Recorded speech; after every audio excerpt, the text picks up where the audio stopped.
Hello to all you road rats and trail teasers. Edmund Midsole Bud here. I've got a 4-pack of cold, refreshing new running shoes for your consumption. Hopefully these will quench your thirst on this hot summer's day.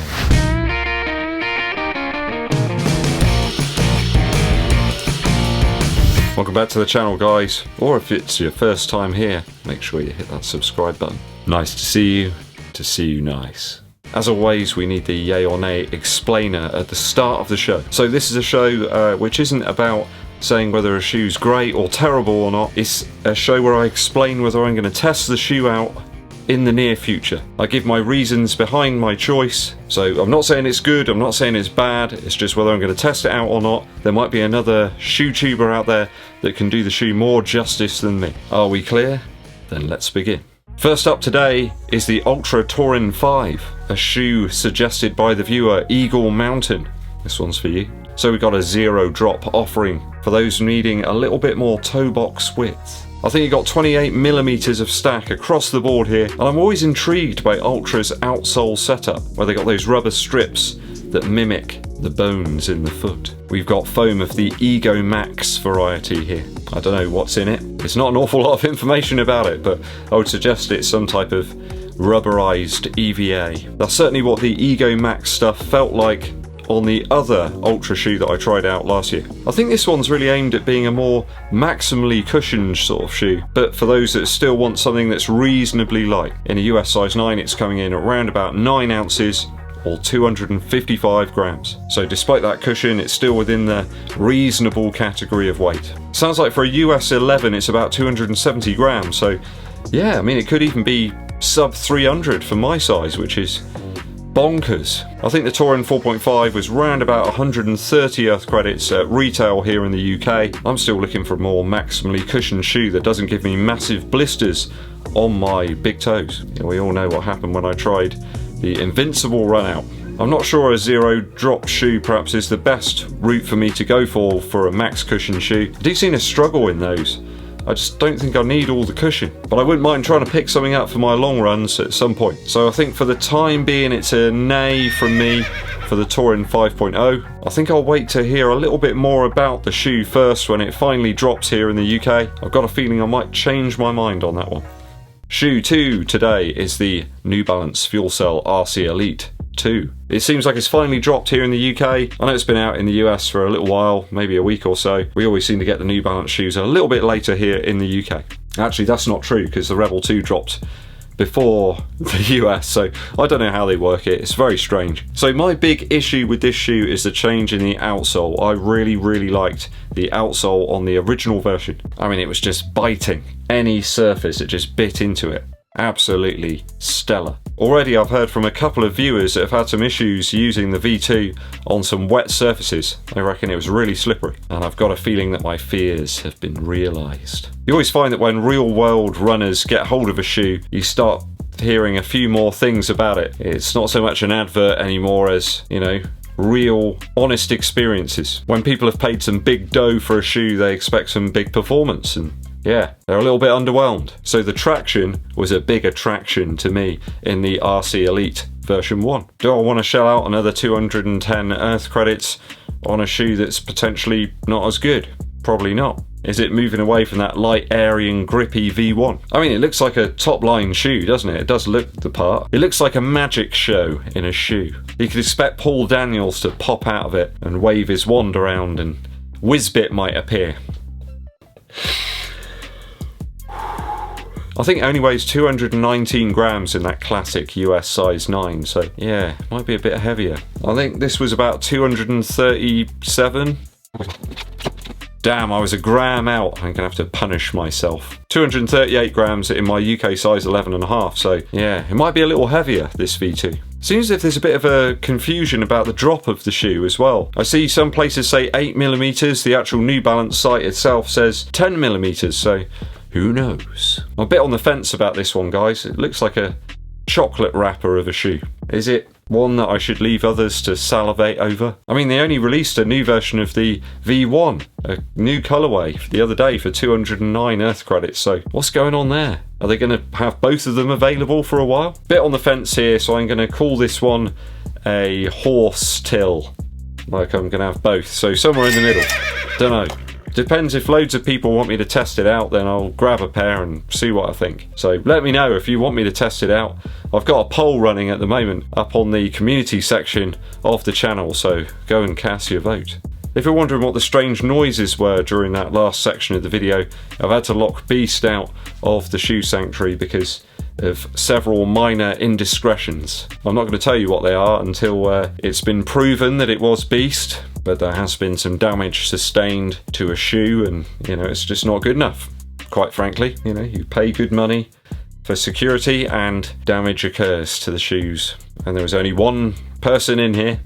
I say a person, there's only one creature in here. Before I get to the next couple of shoes, guys, I just wanted to talk a little bit about the Air Max Pre-Day that I picked up a few weeks back. I got to wear this one a little bit casually, but I've got to say, I think that the midsole material might be Cushlon, and the cushion in the rear of the shoe with that airbag is absolutely ridiculous. It's amazingly good. It looks like it could be quite a rigid shoe in the heel section. I think if they are to implement it into a running shoe, it could be insanely good. I know we've seen a few shoes where they're toying around with those airbags and exposed ones there in the heel. So yeah, it'd be very interesting to see what Nike come up with over the next sort of 12 or 18 months. Yeah, as a casual shoe, amazingly good. It's definitely Cushlon, I'm sure of it. So cushioned. It is ridiculous. Air Max Pre-Day. Let's move on to shoe 3, which today is the Clifton 8 from Hoka. So it's actually dropped here in the UK, and there's actually some quite decent men's colourways for once. Particularly like that sort of red, orangey kind of one. It looks pretty good. I'm left wondering though, is it really that different to the Clifton 7? The upper's been rejigged and apparently made a little bit more streamlined. I'm sure they said that in the Clifton 7. That was one of the things, it was more streamlined, I'm sure of it. How streamlined can it be? I don't know. Hoka state that despite the continued presence of EVA foam here, that it's been altered to make it more energetic. Can a shoe be more energetic? I mean, it's an inanimate object at the end of the day, isn't it? I don't know. Everything's a bit ridiculous to me today, guys. I found the Hoka One One Clifton 7 was a okay shoe. It kind of was alright. Sort of just like a burger, you know, that you get from a takeout or something. It was okay. Nothing special. It's not Michelin stuff, you know. Felt a bit clunky at times to me, and the midsole seemed to be affected quite drastically by the temperature. The major issues I have with Hoka shoes really are just the oversized uppers in my size, like a UK 11.5, US 12. The upper's just massive. There's too much of it there. I don't know whether it's the last that they use or something, but they don't seem to work all that well for me. The last one that was really great on foot was the Rincon, probably, the original. But then that was a little too tight in the ball of my foot, so I'm stuck between a rock and a hard place. I either have the 11, which is just too narrow in the forefoot, or the 11.5, which is made for a giant. I mean, if they've solved some of those issues, then the Clifton 8 could be a really good option. But I can't really see that I'll like the shoe any more than I do the Mach 4. The upper on that's okay, it works well. It does everything I need it to do, really, so I think the Clifton 8's probably going to be a nay from me. I've got one last shoe to tantalise you with, my trusted trainer testers. Shoe number 4 is the on-running Cloudboom Echo. Echo. Seems like a very light upper here, but it certainly is a weird looking upper, isn't it? Really strange looking shoe. Almost like a slipper. A speed slipper, that's what they should have called it. Problem is, with On Cloud, I always think of sleeping, like clouds, and just makes me want to lay down on the park and drift off to sleep after a nice big dinner. Super thin tongue here with a beehive-like midsole. Certainly in the rear of the midsole there, you can see all those different segments. Very interesting. More of a standard configuration though in the mid to forefoot. You got a sandwich of foams, haven't you? I think it's a special new type of foam, and they've sandwiched that carbon plate in the middle. I guess in some ways that back section mimics those AirPods that I showed you on the Air Max Pre-Day. Very minimal rubber treads here though.